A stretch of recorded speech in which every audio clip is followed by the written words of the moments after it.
Hi friends, అందరికీ నమస్కారం అండి. ఇందిరమ్మ ఇళ్ళకి సంబంధించి పథకం ఉంది కదా, మన అప్లికేషన్లు అయితే చేసుకున్నాం. దాని తర్వాత ప్రభుత్వం అనేది అధికారుల ద్వారా ఇంటికి వచ్చి వెరిఫికేషన్ అయితే జరిగింది కదా. లిస్ట్ అనేది రిలీజ్ చేయడం జరిగిందనమాట.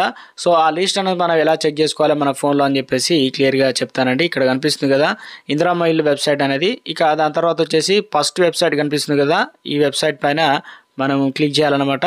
గవర్నమెంట్ సంబంధించినటువంటి వెబ్సైటు. ఇక నేను ఆ వెబ్సైట్ పైన ట్యాప్ చేస్తున్నాను. ట్యాప్ చేసిన వెంటనే ఈ ఇంటర్ఫేస్ అనేది ఇలా కనబడుతుంది. ఇందులో మొబైల్ నెంబర్తో కావచ్చు. అయితే ప్రభుత్వం ఆల్రెడీ వెబ్సైట్లో మన లిస్ట్ పేరుందా లేదా అనేది చెక్ చేసుకోవడం ఎలా అంటే పూర్తిగా చూడండి, అర్థమవుతుందండి. ఇక్కడ గైడ్లైన్స్ అనేటువంటిది ఇక్కడ దాంతోపాటు ఇక్కడ మోర్ అనే ఆప్షన్ కూడా కనిపిస్తుంది కదా. సో ఇక్కడ అంటే ఇది హోమ్ పేజ్లో ఇక కొంతమంది కనిపించకపోవచ్చు, అలా అని చెప్పేసి ప్రభుత్వం ఇందిరమ్మ ఇల్లు government Telangana family financial assistant eligibility families belongs to house new house సంబంధించి ఇక్కడ మనకు ప్రజాపాలనలో దరఖాస్తు చేసుకున్నవారు, దాంతోపాటు ఇందిరమ్మ ఇళ్ళ కోసం ఎదురు చూస్తున్నవారు. సో లీస్ట్ ఒక గ్రామానికి ఎంతమందికి వచ్చింది, దీనికి సంబంధించి ఎంతమంది లీస్ట్ అనేది రావడం జరిగిందనమాట. ఇందులో ఇక్కడ చూసుకోవచ్చు, మోర్ అనే ఆప్షన్ ఉంది కదా. ఈ మోర్ అనే ఆప్షన్ పైన ట్యాప్ చేసినట్లయితే అప్లికేషన్ సెర్చ్ అనేటువంటిది ఇక్కడ కనిపిస్తుంది కదా, దానిపైన ట్యాప్ చేయండి. ట్యాప్ చేసిన వెంటనే మనకు నెక్స్ట్ ఇంటర్ఫేస్ అనేది ఇక్కడ కనిపిస్తుంది అనమాట. ఇందులో మనం చేయాల్సింది ఏంటంటే మన దగ్గర ఆధార్ కార్డు కావచ్చు, అదేవిధంగా రేషన్ కార్డు ఉన్న అప్లికేషన్ చేసినటువంటి నెంబర్ ఉన్నా సరిపోతుంది.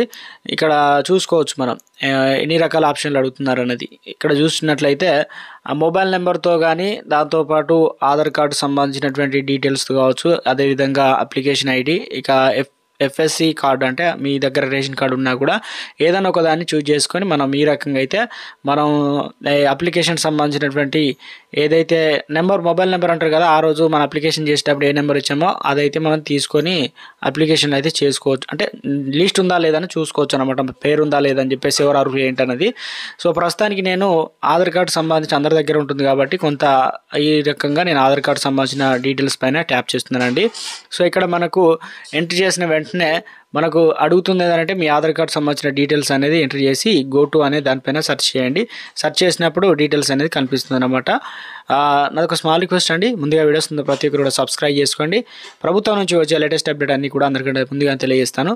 లైక్ చేయండి, మిత్రులందరూ కూడా వీడియోని షేర్ చేయండి. ఇక డీటెయిల్స్ అనేది చూద్దామండి. మనం ఆ డీటెయిల్స్ అనేది నేను సబ్మిట్ చేశాను అనమాట ఆధార్ కార్డు సంబంధించి. తర్వాత మనకు ఈ రకంగా అయితే అప్లికేషన్ నెంబర్ వచ్చింది. తర్వాత మీ డిస్టిక్ ఏదైతే ఆ డిస్టిక్ సంబంధించిన డీటెయిల్స్, విలేజ్ పేరు వస్తుంది. దాని తర్వాత ఆధార్ కార్డు మీ డీటెయిల్స్, ఎవరు సర్వే చేశారు అప్పుడు పాల్గొన్న వారి పేరు, అప్లికేషన్ నెంబర్, మీరు ఎవరి పేరు మీద ఇల్లు పెట్టుకున్నారు ఏందన్నది, మీ యొక్క మండలం, అదేవిధంగా మీ యొక్క అప్పుడు ఫోన్ నెంబర్ ఏమి ఇచ్చారన్నది, ఎఫ్ఎస్సి కోడ్ అంటే ఏదైతే ప్రభుత్వం మీకు ఇచ్చినటువంటి రేషన్ కార్డు ఉంటే ration card details, mobile number ఈ రకంగా కనిపిస్తుంది అనమాట.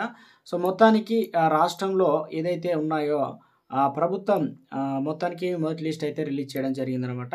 సో ఇందులో అందరికీ ఎంతమంది అప్లికేషన్ చేసుకున్నారో వారి డీటెయిల్స్ కనిపిస్తే, ఒకవేళ మనకు ఇందిరమ్మ ఇళ్ళకి సంబంధించి సర్వే కంప్లీట్ అయింది, మీకు ఒకవేళ గతంలో కనుక ఈ లిస్ట్లో పేరు లేకపోయినా మరో అవకాశం 21 తారీఖు నుంచి ఈ రోజు నుంచి 24 తారీఖు వరకు అప్లికేషన్ చేసుకోవచ్చు. ఏది రేషన్ కార్డు, ఇందిరమ్మ ఇల్లు, అదేవిధంగా ప్రభుత్వం ఏదైతే వ్యవసాయకులకు 6,000 రూపాయలు రైతు భరోసా సంబంధించి ఇలాంటి పథకాలకు ప్రభుత్వం అయితే గుడ్ న్యూస్ చెప్పిందనమాట. ఇది ప్రస్తుతం మన మొబైల్లో మనం ఈజీగా అయితే చెక్ చేసుకునేటువంటి వెసులుబాటు అయితే కల్పించడం జరిగిందండి.